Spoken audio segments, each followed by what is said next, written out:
भर दिया और मेरा टिकट काट दिया। ब्रजेंद्र कुमार व्यास जी के साथ हम पूर्व विधायक गरोठा के साथ मौजूद हैं और उनसे हम चर्चा कराएंगे चुनावी चर्चा को लेकर।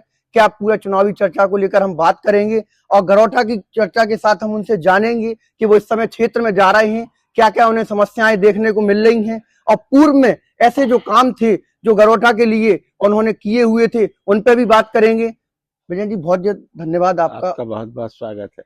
लगातार चर्चा कहीं ना कहीं बुंदेलखंड में अगर चर्चा होती है आम लोगों की तो सबसे पहले आपका नाम जुड़ता है। तो राजनीति सफर कहीं ना कहीं जुड़ा हो रहा है, क्षेत्र में अभी आप लगातार निरंतर रहते हैं, क्या देखने को मिल रहा है इस समय वर्तमान में? वर्तमान में हमारी पार्टी ने हमें गरोठा विधानसभा की जिम्मेवारी दी हुई है और साथ में हम 3 जिले के जोनल प्रभारी हैं, उरई, कानपुर देहात और इटावा। तो ये संगठन की जो दायित्व है उसका निर्वहन करते हुए हम गरोठा विधानसभा पर फोकस किए हुए हैं और वहाँ हम लगातार कार्य कर रहे हैं। वहाँ की समस्याएं कांग्रेस के संगठन को मजबूत करना, कांग्रेस की गतिविधियों को सक्रियता देना और जन समस्याओं को निराकरण करने का प्रयास करने का दायित्व हम लोगों का है। तो हम लोग उसको शिद्दत के साथ निर्वहन कर रहे हैं। लगातार युवा भी महिला भी हर उसमें सब लोग सम्मिलित होते हैं, लगातार आप गांव गांव पहुंचते भी हैं, तो ऐसे वर्तमान स्थिति में क्या उनको ऐसी कठिनाई का सामना करना पड़ रहा और क्या आप तक वो ऐसी बात या अपेक्षा रख रहे हैं आप लोग? देखिए, ग्रामीण क्षेत्र में बहुत गंभीर समस्याएं हैं। सबसे बड़ी समस्या तो उनके सामने है कि बेरोजगारी की समस्या है। उनके बच्चे जो हैं, हम देखते हैं गांव में बहुतायत पलायन हो रहा है और वो दिल्ली और बंबई और बड़े बड़े महानगरों की ओर पलायन कर रहे हैं क्योंकि गांव में काम नहीं है। मनरेगा का काम था, वो भी लगभग अब समाप्त की ओर है, लगातार उसका बजट गिर रहा है। तो लोग मजबूरी में अपने जीविकोपार्जन के संसाधन को जुटाने के लिए गांव से पलायन कर रहे हैं। दूसरी चीज क्या है कि लगातार खेती जो है, उनको जो पहले उससे धन उपार्जन होता था अब वो नहीं रह गया है। अब क्या है ना, कॉस्टिंग इतनी बढ़ गई है खेती की कि किसान भी बहुत बुरी स्थिति में जी रहा है। तो उसके संसाधन कैसे बढ़े, उनकी इनकम कैसे बढ़े, इस पर सरकार को काम करना चाहिए और सरकार जिस पर बहुत गंभीर अभी नहीं दिख रही है।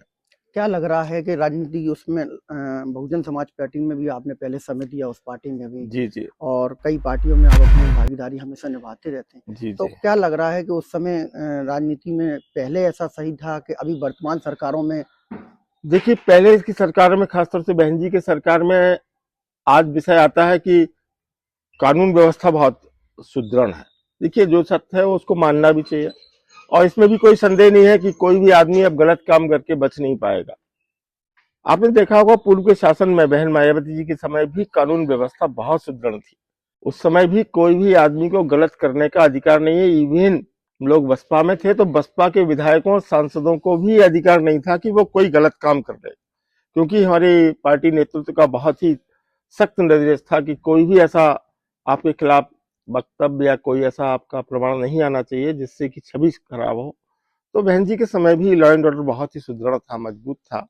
और निश्चित रूप से देखिए, थोड़ा मोड़ा जो डिस्टर्ब रहा है वो समाजवादी पार्टी के समय रहा है, लेकिन और पार्टियों में, बहुजन समाज पार्टी, कांग्रेस में कभी ऐसा नहीं रहा कि लॉ एंड ऑर्डर का कोई विषय रहा। लगातार अभी सत्ता के समय 2008 में भी जो भी आपका चुनाव रहा था निर्दलीय के रूप में, कहीं ना कहीं सत्ता की वजह से आप लोग कहते हैं कि चुनाव महाराज जी का नहीं निकल पाए, ऐसी कहीं ना कहीं बात चलती है, क्या है उसका? देखिए, 2009 का चुनाव क्या था कि 2009 में यहाँ झांसी प्रॉपर में प्रदीप जैन सांसद हो गए थे, क्योंकि वो विधायक थे, सांसद हो गए थे। और हमारे जो माननीय रमेश शर्मा जी थे वो कैबिनेट मंत्री थे उत्तर प्रदेश सरकार में और यहाँ से विधायक थे। जब सरकार परिवर्तन हुआ, समाजवादी पार्टी ने सरकार बनाई, तो रमेश शर्मा जी ने पार्टी छोड़ दी थी। पार्टी छोड़ी ही नहीं, त्यागपत्र भी दे दिया। त्यागपत्र दे दिया, जगह खाली हो गई, अब चुनाव होना था। तो बहन जी ने कहा कि आप गरोठा से जगह झांसी देखिए। हमारे नेताओं ने उनको ज्ञान दिया। उन्होंने कहा नहीं, कौन संभाल सकता है झांसी? तो उन्होंने कहा बहन जी आप व्यास जी को लगा दीजिए, वो झांसी संभालेंगे। तो हम लोग झांसी में आ गए। फिर क्या होता है कि 2009 का चुनाव आता है तो बहन जी ने कहा आप झांसी से चुनाव लड़िए। हम लोगों ने तैयारी की, मेहनत किया और बहन जी की जो नीतियां थी उसके अनुरूप चलते हुए हर व्यक्ति को न्याय दिलाने का प्रयास किया, जो भी जनहितकारी काम थे, क्योंकि बहन जी उस समय पावर में थी, मुख्यमंत्री थी, तो अच्छा होता था कि जो भी काम चाहते थे वो काम होते थे जनता के। लेकिन फिर क्या हुआ, कुछ लोगों ने फिर बहन जी का भर दिया और मेरा टिकट काट दिया। जब टिकट कट गया तो हम लोगों को राजनीति कोई ऐसा नहीं लगता है कि नहीं लड़ना ही है। लेकिन उस समय फिर क्या हुआ, 2000 लोग करीब घर पे आ गए कि नहीं आपको चुनाव लड़ना होगा। तो हम लोग जन भावनाओं के सम्मान में वो चुनाव लड़ गए। अच्छा, इंडिपेंडेंट चुनाव लड़ गए। बहन जी मुख्यमंत्री थी और उसके खिलाफ चुनाव लड़ गए और निसंदेह रूप से जनता ने मुझे बहुत प्यार दिया। अद्भुत उसकी सहानुभूति हमारे साथ रही और हम लोग लगभग चुनाव जीत गए। 1 बजे परिणाम घोषित हो गया, लेकिन उस समय परिणाम घोषित नहीं किया गया। हम लोग अंदर ही थे वहां काउंटिंग हॉल में। शाम के 7 बजे परिणाम घोषित किया जाता है कि आपको 9 वोट से चुनाव हार गए। पूरा झांसी जलने लगा। तो हमने सबके हाथ पैर जोड़ के कहा ये आप ऐसा मत करिए, क्योंकि संपत्ति तो हम ही लोगों की है और संपत्ति तोड़ने का तात्पर्य यह है कि हम अपनी संपत्ति का नुकसान कर रहे हैं। तो इससे नहीं, ठीक है ये तो राजनीति है। बहन जी कैसे स्वीकार कर लेती कि उनका रेबेल और वो भी निर्दलीय और वो मुख्यमंत्री रहते हुए हम जीत जाते, तो निस्संदेह रूप से उनकी उनकी इज्जत पर, उनकी साख पर एक गंभीर विषय होता। तो मैंने लोगों को समझाया। अल्टीमेटली 2-1 दिन में लोगों ने शांति बहाल हुई और हम लोगों ने फिर आप बहुजन समाज पार्टी में जब उस समय उसके बाद जुड़ गए, आप बहुजन समाज पार्टी में फिर आप उसके बाद रहे, तो फिर उसके बाद पार्टी में फिर बदलाव क्यों हुआ? नहीं, पार्टी में देखिए हम गए कहाँ, हम बहुजन समाज पार्टी के अलावा कांग्रेस में गए और कांग्रेस में जबकि सबसे कमजोर स्थिति थी कांग्रेस की, तब गए, क्योंकि हम विचारधारा की लड़ाई में जीते हैं। हमें दल या उससे कोई फायदा, ये सब हमारा लक्ष्य नहीं होता। हमारा लक्ष्य केवल यह है कि हमारी वैचारिकता जिस पार्टी से मिलेगी मैं उसके साथ ही रहूं। उसके बाद मैं कांग्रेस में रहा। कांग्रेस में हमें जब हमारा परिणाम 9 वोट से हरा दिया गया तो राहुल गांधी जी ने बुलाया। उन्होंने कहा नहीं आप मेरी पार्टी में आइए, स्वागत है। तो मैं कांग्रेस में चला गया। अभी लगातार आपकी राष्ट्रीय अध्यक्ष जी से, अभी लगातार आपकी कांग्रेस के सभी कार्यकर्ताओं से, लगातार आपके कांग्रेस के सभी लोगों से बातचीत तलाब होता है जी। कांग्रेस किस राजनीतिक सफर को जोड़ रही, किस उसको लेकर, मुहिम को लेकर जो काम कर रही, जो उन्हें दिख रहा है ग्रामीण क्षेत्रों में, खासतौर से उन ग्रामीण क्षेत्रों में जो कहीं ना कहीं बुंदेलखंड के पिछड़े राज्यों में भी थोड़ा सा पिछड़े जिलों में आते हैं, और जैसे कि गरोठा हुआ आपके जो, तो इनको लेकर क्या ऐसा विचार? देखिए, कांग्रेस के हमारे जो राष्ट्रीय प्रदेश अध्यक्ष हैं इस समय अजय राय जी, और हमारे जो प्रभारी है अविनाश पांडे जी, बहुत ही जुझारू किस्म के व्यक्तित्व हैं। और इस समय ऐसा लग रहा है कि कांग्रेस धरातल पर खड़ी हो रही है। उन्होंने लगातार 1 साल से संगठन विस्तार के लिए संगठन सृजन का कार्यक्रम शुरू किया। आप देखिए आज संगठन सृजन के तहत 1.5 लाख बूथों पर कांग्रेस का प्रेसिडेंट तय हो गया है, BLO 2 खड़ा हो गया है। जो हमारे ब्लॉक कमेटियां थी, जो मंडल कमेटी थी, जो ग्राम पंचायत कमेटियां थी, वो सब बन गई हैं और अब बूथ स्तर पर काम शुरू हुआ है। देखिए हमारा विषय, उस बयान का तात्पर्य केवल ये था कि राजनीति में एक द्वेष भाव नहीं होना चाहिए। राजनीति, उनकी विचारधारा अलग होती है, हमारी विचारधारा अलग होती है। हम लोग वैचारिक स्तर पर लड़ाई लड़ते हैं और जनता को बताते हैं कि इनकी ये कमियां हैं और आप हमारे पक्ष में मतदान करिए। वो कहते हैं इनकी ये कमियां हैं, हमारे पक्ष में मतदान करिए। तो ये वैचारिक प्रतिद्वंदता है, वैचारिक विभेद है, और जिसके आधार पर हम लोग राजनीति करते हैं। तो राजनीति में एक परिपक्व और स्वस्थ राजनीति होनी चाहिए। मेरा उसका मतलब यही था कि हम लोग भले ही समाजवादी पार्टी और बसपा की बहुत गहरी तनातनी रहती थी, लेकिन उस समय भी ऐसा कुछ नहीं होता था कि मान लीजिए चंद्रपाल जी उस समय यहाँ मिनी मुख्यमंत्री माने जाते थे और हमारी उनकी गहरी प्रतिद्वंदता थी, क्योंकि हम उनके खिलाफ चुनाव लड़े थे, वो चुनाव जीते भी थे। लेकिन कभी ये नहीं हुआ कि उन्होंने झूठा हमारे ऊपर केस इल्जाम लगाया हो या झूठे मुकदमे में फंसाया हो। तो मैंने वो मंतव्य कहा था कि राजनीति में स्वच्छता होनी चाहिए, राजनीति एक अच्छी भावना से खेल भावना के साथ खेली जानी चाहिए। पूर्व विधायक के ऊपर अभी इस समय की जो वर्तमान कार्रवाइयां हो रही हैं उसको किस दृष्टि से देख? नहीं, मैं उनको गलत मानता हूँ, ऐसा नहीं होना चाहिए। भाई जो जो कोई उन्होंने अपराध किया है वो तो ठीक है, लेकिन आप ऐसे अपराध कि उन्होंने 32,000 रुपए लूटे, ये हमारे, मैं समझता हूँ कि ये अच्छी भावना के तहत नहीं। अभी खासतौर से जो युवा वर्ग हैं और कहीं ना कहीं बेरोजगारी को लेकर जो भी उन लोगों के सिम्टम रहते हैं ग्रामीण क्षेत्रों में खासतौर, तो इस दृष्टि से अगर आगे भविष्य में सरकारें अगर आती हैं, बदलाव होता है, तो क्या उनके लिए ऐसे काम होंगे? देखिए देखिए इस समय बेरोजगारी एक बहुत गंभीर विषय है, और जो नौजवान है, देखिए हर माँ बाप ये चाहता है हम अपने बच्चे को अच्छी से अच्छी शिक्षा दें, उसको अच्छी से अच्छी नौकरी दिलाने का प्रयास करें। लेकिन आज का जो समय दिख रहा है वो नौकरियां एक तो है नहीं, क्योंकि प्राइवेट सेक्टर को बहुत महत्व दे दिया गया है, सरकारी संस्थानों को तोड़ा जा रहा है, नौकरी की कमी, अच्छा उसमें से बहुत से लोगों को निकाला जा रहा है। तो नौकरी एक गंभीर बिंदु है, और हम समझते हैं आज जो पैटर्न चल रहा है नौकरी का कि टेम्परेरी बेसिस पे रख लेना, संविदा पे रख लेना, संविदा से जैसे हम तो यही मान लेते हैं, एक उदाहरण देते हैं आपको, 86 में एक आदमी को 10,000 रुपए संविदा बेस पे मिल रहा है। कोई आदमी गांव से निकल के झांसी आएगा, क्या 10,000 रुपए में अपना परिवार का संचालन कर सकता है?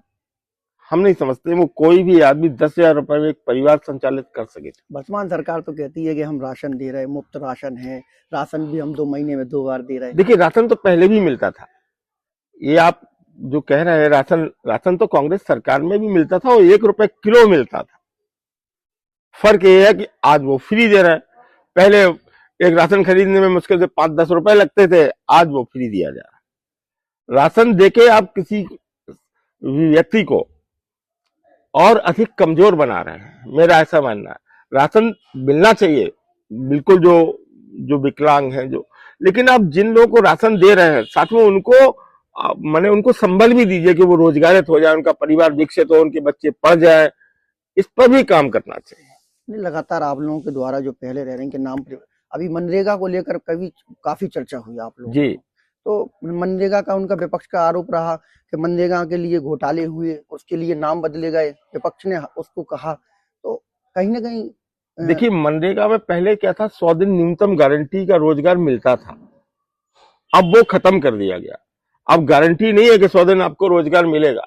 आप देखिए केंद्र सरकार मनरेगा पर लगातार बजट को कम करती जा रही है। पहले, अब राज्य सरकार की 40% की हिस्सेदारी तय कर दी। राज्य सरकार वैसे भी कर्ज में डूबी हुई है, चाहे यहाँ की भी राज्य सरकारें हो। जब और मनरेगा का भी 40% उसको देना है, तो और अधिक बर्डन उस पर आएगा।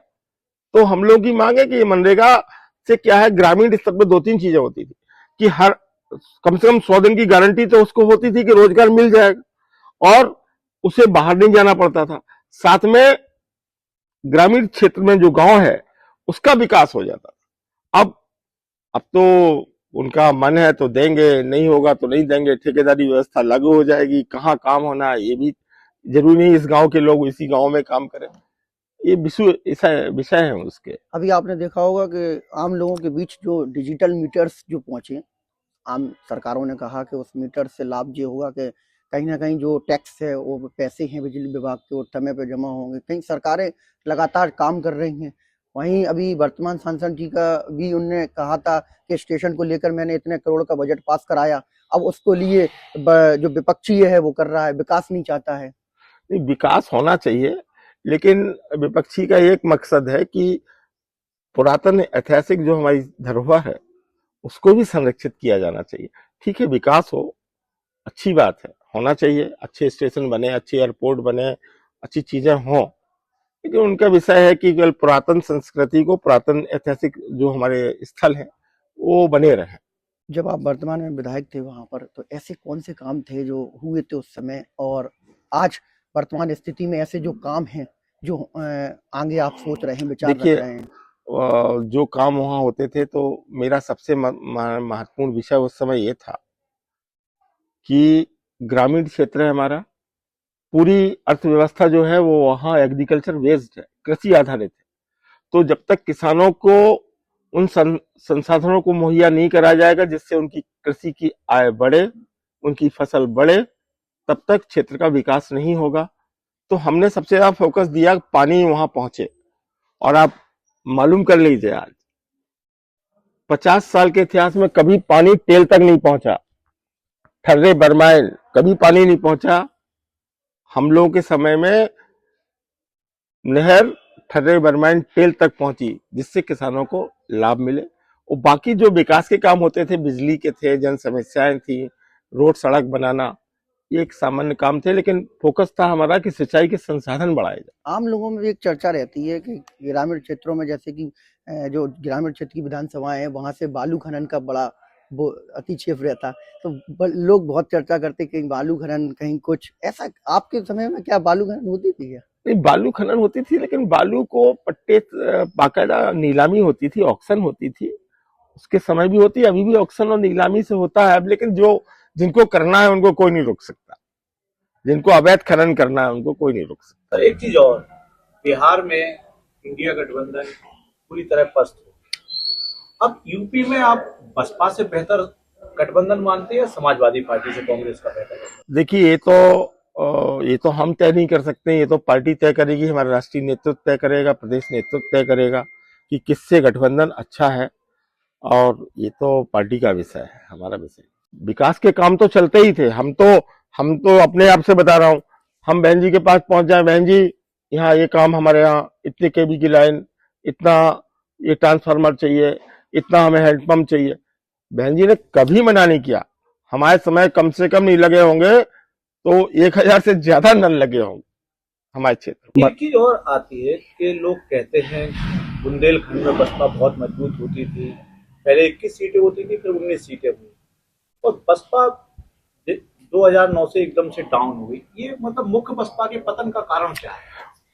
बसपा के पतन का कारण यह है कि जो हमारे यहाँ के मेन कोऑर्डिनेटर है, वो सही व्यक्ति का चयन ही नहीं करते थे।